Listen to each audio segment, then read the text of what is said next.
Les muestro rápidamente cómo se miden, o mejor dicho, cómo se controlan los diámetros de los cilindros.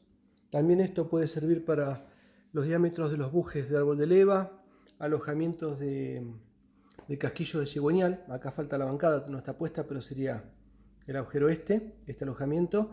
Y lo mismo con los cojinetes puestos, el diámetro interior de los cojinetes ya montados, para compararlos con el diámetro del cigüeñal. Básicamente para tener las medidas absolutas o los huelgos resultantes entre el alojamiento y la pieza que es contenida por ese alojamiento.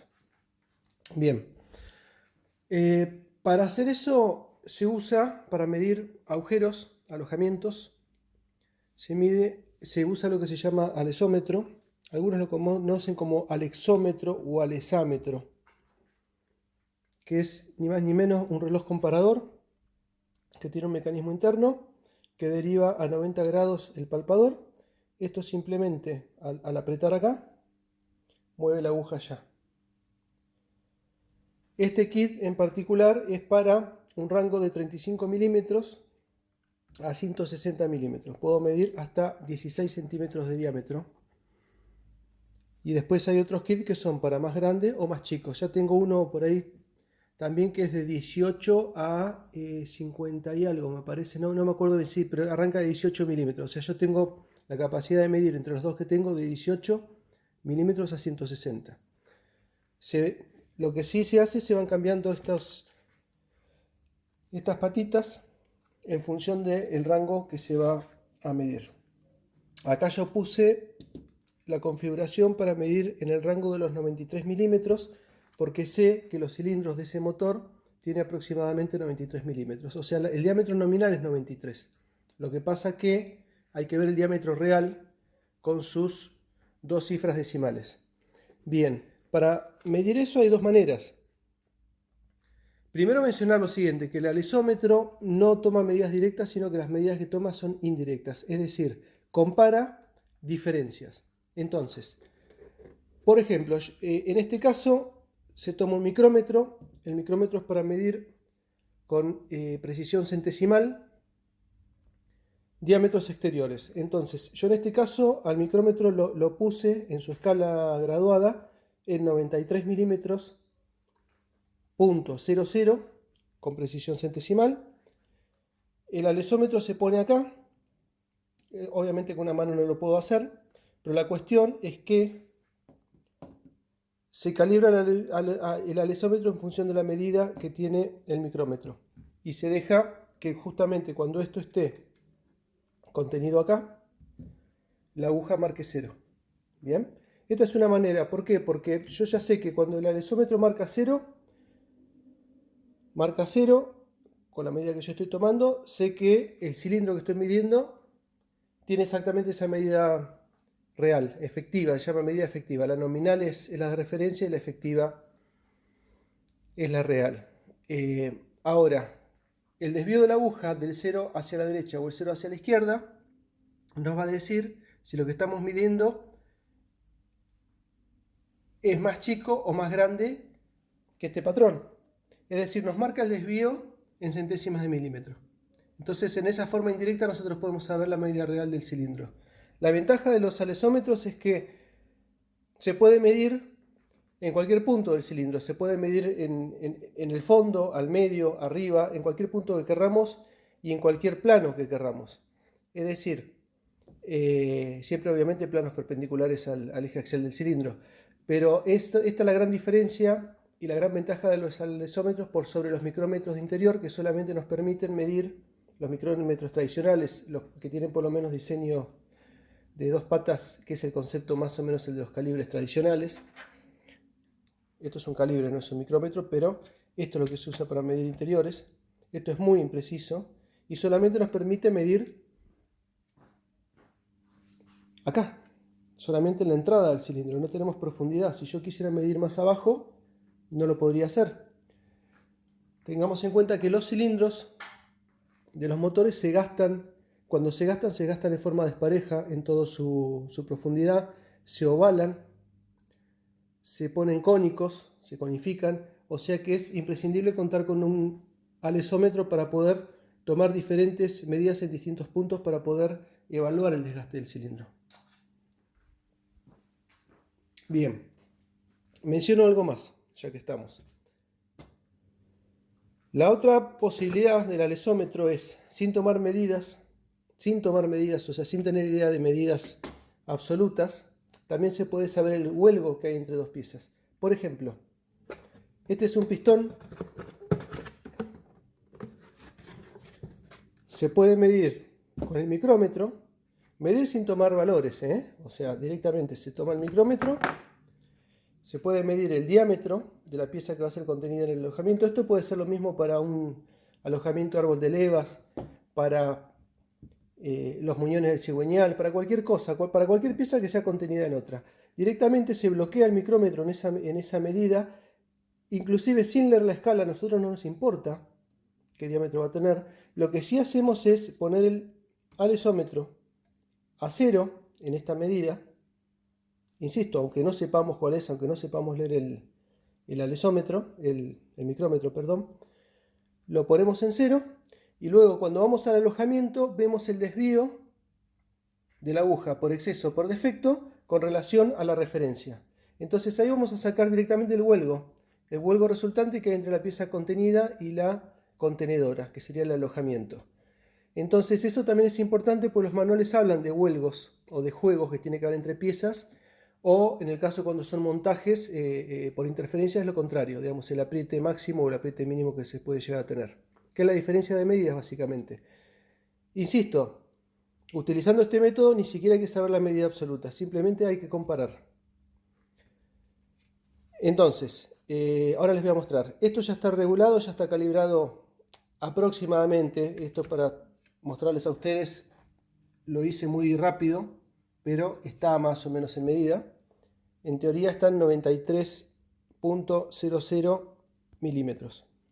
Nos vamos al cilindro. Esto se pone así. Ahora voy a tratar que entre todo en cuadro. Yo acá lo tengo inclinado. Ven que acá no está haciendo contacto prácticamente. Ahí estoy midiendo mal. ¿Por qué? Porque ahora tenemos que buscar la medida exacta, que se hace de esta manera. Ahora me voy a posicionar ahí. Yo lo empiezo a inclinar. A ver si puedo hacer que haga foco. Lo vamos inclinando. Fíjense que la aguja va en sentido horario. Horario, horario, horario, horario. Antihorario. Ahí pegó la vuelta. Cuando pega la vuelta es cuando está tomando la diagonal hacia el otro lado. La medida máxima, la máxima es esta, que estamos hablando de una centésima por debajo del 0. Esto significa que este cilindro tiene 90.01 centésimas de diámetro. ¿Por qué digo eso? Porque estoy desviado una centésima por defecto en el cuadrante. En realidad es al revés. Cuando es por defecto en el cuadrante quiere decir que es por exceso en la medida real. Pero bueno, eso es un tema de metodología de medición, no importa. La cuestión es que yo estoy con respecto a la medida nominal del 93.00 que yo calibré, estoy una centésima corrido. Entonces sé que este alojamiento tiene una centésima diferencia con la referencia que tomé. Entonces, después veo si es, no, yo ya lo sé, pero después hay que evaluar si esa centésima es por exceso o por defecto, por supuesto. Hay que saber leer el instrumento. Entonces esto se puede, insisto, se puede tomar con un alesómetro medidas así a 90 grados, en diagonal y en toda la profundidad del cilindro. Se pueden tomar en este plano y en planos hacia abajo. Se puede tomar las medidas en todo el cilindro. Y este, como es un block nuevo, 0 kilómetro, original, veo que el cilindro está, donde lo mida, está con precisión centesimal en todos lados. Allá atrás está la caja de International Engine, que es lo que es ahora MWM. ¿Ven? Entonces, tenemos una repetitividad exacta en todo este cilindro. Ahora, yo ya habiendo calibrado revisado, puedo controlar los otros. Es más, puedo poner el reloj en 0 acá, en vez que quede en menos una centésima, puedo hacer que quede en 0 acá y después puedo comparar este cilindro con los otros, con los compañeros, a ver si están todos iguales. Justamente este instrumento es perfecto para comparar. De igual manera, todo lo que medí dan exactamente igual todos los cilindros. Este motor tiene todos los cilindros iguales con precisión centesimal. O sea que sea original de fábrica, nuevo, realmente lo justifica. Porque no tiene, o sea, la tolerancia de fabricación debe ser milesimal por lo que veo, porque está a la centésima. Están por lo menos los 4 cilindros exactamente iguales. No tienen deformación, no están ovalados, no están cónicos, para nada. Están cilíndricos perfectos. Hasta la segunda cifra decimal que se puede apreciar en este instrumento, que es centesimal. Yo no sé sinceramente cuando se manda a rectificar un motor si realmente quedan todos los cilindros iguales a la centésima, si quedan cilíndricos perfectos o si quedan con cierta deformación. La verdad no lo sé, no lo he medido, me gustaría hacerlo como para saber si realmente se justifica comprar un block nuevo 0 kilómetros o no, o también es perfectamente factible repararlos con la calidad de fábrica, ¿no? Una de las cosas en las que hay consenso es que el bruñido de fábrica, ahí no sé si se alcanza a ver ese rayado que tiene, realmente no se puede reproducir en talleres de rectificación. O sea, lo que viene de fábrica, el bruñido es mucho más específico para cada motor en particular, el diseño del motor, el juego de aros que va a tener, etc. Y esto es lo que marca la gran diferencia, que un motor moderno prácticamente no lleva tiempo de asentado, mientras que cuando se rectifica un motor después hay que hacer un asentado correcto y de no hacerlo va a tener consecuencias en la vida útil del motor. Bien. Y ya acá estaríamos, no voy a tomar el huelgo entre el pistón y el cilindro porque ahora no vine a eso. Era simplemente para mostrarles el uso del alesómetro. Lo que sí, por ejemplo, adaptando el palpador, la patita esta, ya al diámetro este, como les decía que tenemos muchos adaptadores para abarcar todo el rango que querramos, que son estas piecitas, perfectamente puedo llegar a medir o comparar con respecto al árbol de levas este diámetro, por ejemplo, que es el buje del árbol de levas, por ejemplo. El casquillo, lo mismo como ya lo mencioné, los alojamientos del cigüeñal, o casquillos de cigüeñal, mejor dicho. Después se colocan los casquillos y se compara entre el muñón del cigüeñal y el diámetro interior de los casquillos. Así es como se controla realmente un motor. Teóricamente lo debería hacer la rectificadora esto, pero nunca está de más en los talleres antes de armar un motor controlarlo. Por lo menos para saber dónde uno está parado, con qué medidas se está armando el motor y, llegado el caso, si hay algún problema, atajarlo a tiempo. Porque una vez que está armado y colocado en el vehículo es como que ya, imagínense el trastorno que sería tener que desmontarlo por un error en el mecanizado o en el montaje. A veces las piezas vienen equivocadas, a veces en el juego de cojinetes viene uno equivocado, mal envasado y resulta que es de otra medida. Estamos hablando de diferencias centesimales y uno no lo puede apreciar a simple vista y resulta que arma el motor mal.